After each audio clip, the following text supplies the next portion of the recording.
Assalamualaikum warahmatullahi wabarakatuh. Jumpa lagi dengan saya, Andi Pujianto, dalam channel Jadi Bisa.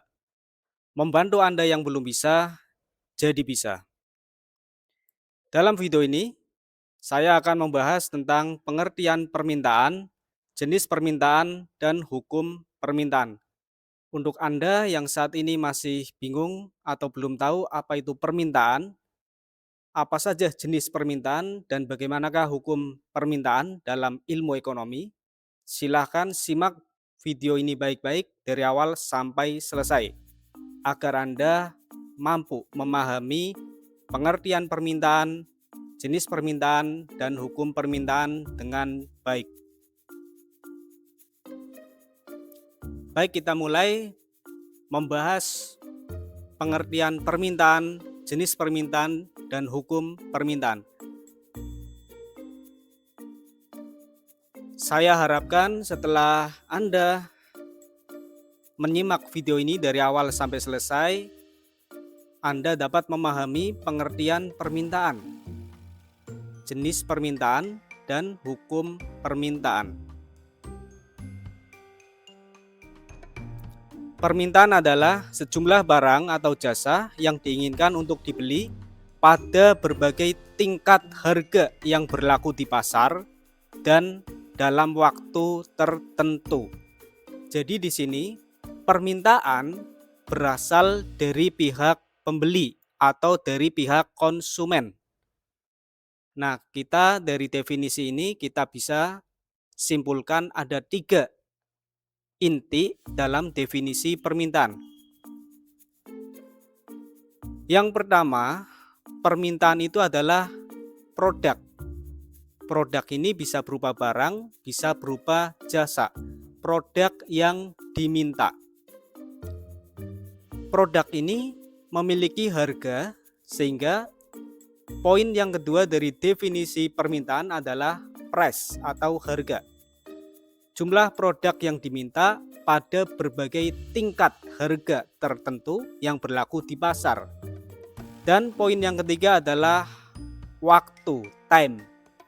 Permintaan dilakukan pada waktu tertentu, bisa dalam 1 hari, dalam 1 minggu, dalam 1 bulan, dalam 1 tahun, dan dalam rentan waktu tertentu. Jadi kita simpulkan kalau permintaan dalam ilmu ekonomi didefinisikan sebagai jumlah produk. Jumlah produk yang diminta oleh konsumen atau oleh pembeli pada rentan harga tertentu dan dalam waktu tertentu.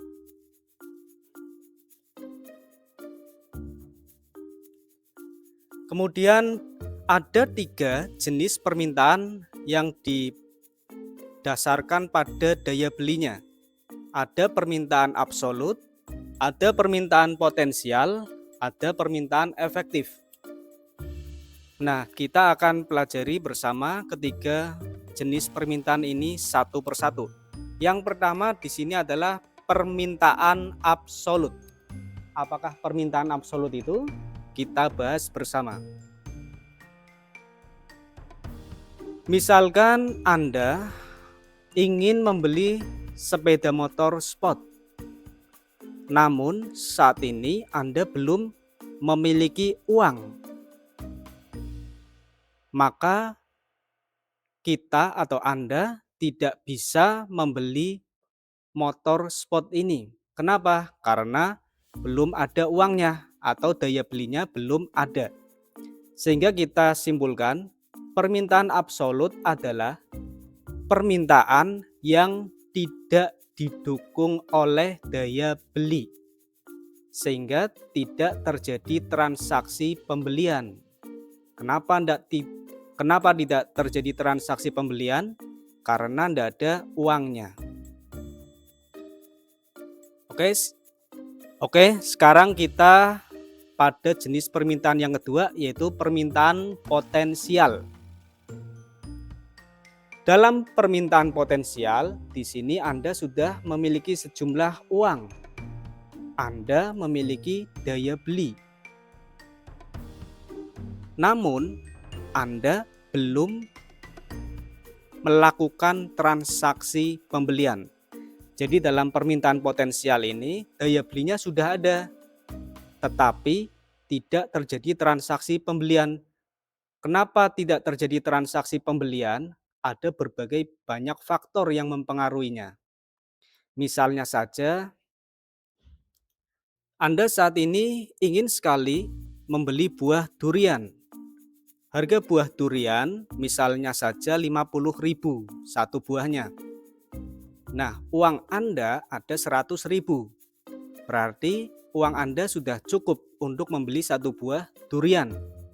Namun, di pertengahan perjalanan menuju toko buah, ternyata Anda berpapasan dengan salah satu saudara Anda.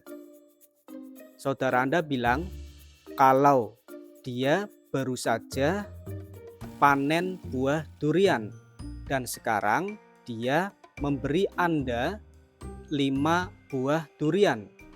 Nah, karena Anda sudah mendapat buah durian yang diperoleh dari saudara Anda, maka Anda tidak jadi beli buah durian. Nah, inilah salah satu faktor mengapa tidak terjadi transaksi pembelian. Jadi saya simpulkan, permintaan potensial di sini permintaan yang didukung oleh daya beli, namun belum terjadi transaksi pembelian. Berikutnya jenis permintaan efektif. Permintaan efektif ini sudah ada daya belinya, uangnya sudah ada. Namun dan Anda melakukan transaksi pembelian, sudah ada uangnya dan pembeliannya sudah terjadi. Maka ini disebut permintaan efektif. Misalkan Anda ingin membeli buah durian tadi, harganya 50.000 dan uang Anda 100.000, selanjutnya Anda beli buah durian itu di toko buah. Nah, ini adalah transaksi yang sudah terjadi. Ini disebut permintaan efektif. Ada daya belinya dan terjadi transaksi pembelian. Nah, ini demikian jenis permintaan menurut daya belinya. Ada 3. Selanjutnya kita akan bahas hukum permintaan. Hukum permintaan bunyinya adalah apabila harga suatu barang atau jasa meningkat, jumlah barang yang diminta akan menurun. Sebaliknya, apabila harga suatu barang atau jasa menurun, maka jumlah barang yang diminta meningkat. Nah, kondisi ini ada syaratnya. Hukum permintaan bisa berlaku, ada syaratnya. Syaratnya apa? Syaratnya adalah ceteris paribus. Apabila harga suatu barang naik, maka jumlah permintaannya turun. Apabila harga suatu barang turun, maka jumlah barang yang diminta naik dengan asumsi ceteris paribus. Apakah ceteris paribus ini? Ceteris paribus ini artinya suatu kondisi di mana faktor yang mempengaruhi permintaan selain harga dianggap tetap. Jadi di sini faktornya hanya harga saja. Sedangkan faktor lain yang mempengaruhi permintaan dianggap tetap.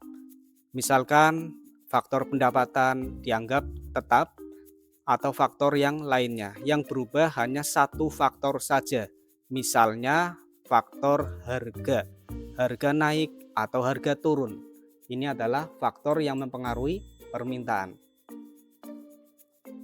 Ini ada salah satu contoh tabel permintaan. Dalam tabel kita melihat kondisi A di sini harganya Rp10.000. Harga suatu produk Rp10.000. Permintaan produk tersebut 100 unit. ketika harganya naik dari 10.000 menjadi 30.000, jumlah permintaannya turun menjadi 80.000. Ketika harganya naik lagi menjadi 50.000, permintaannya semakin turun menjadi 60.000.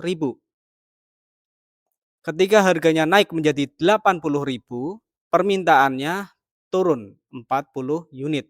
Dan ketika harganya semakin mahal, di sini 110.000, jumlah permintaannya paling kecil, yaitu 10 unit. Ini menunjukkan hukum permintaan berlaku, di mana ketika harganya semakin mahal di sini dari 10.000 menjadi 110.000, jumlah permintaan barang tersebut akan semakin turun. Tadinya 100 menjadi 10 unit. Kemudian dari tabel tersebut, tabel yang sudah kita ulas tadi, ini bisa kita gambarkan kurva permintaan. Kurva permintaan di sini yang horizontal, di sini menunjukkan quantity atau jumlah produk yang diminta. Sedangkan yang vertikal menunjukkan price atau harga produk tersebut.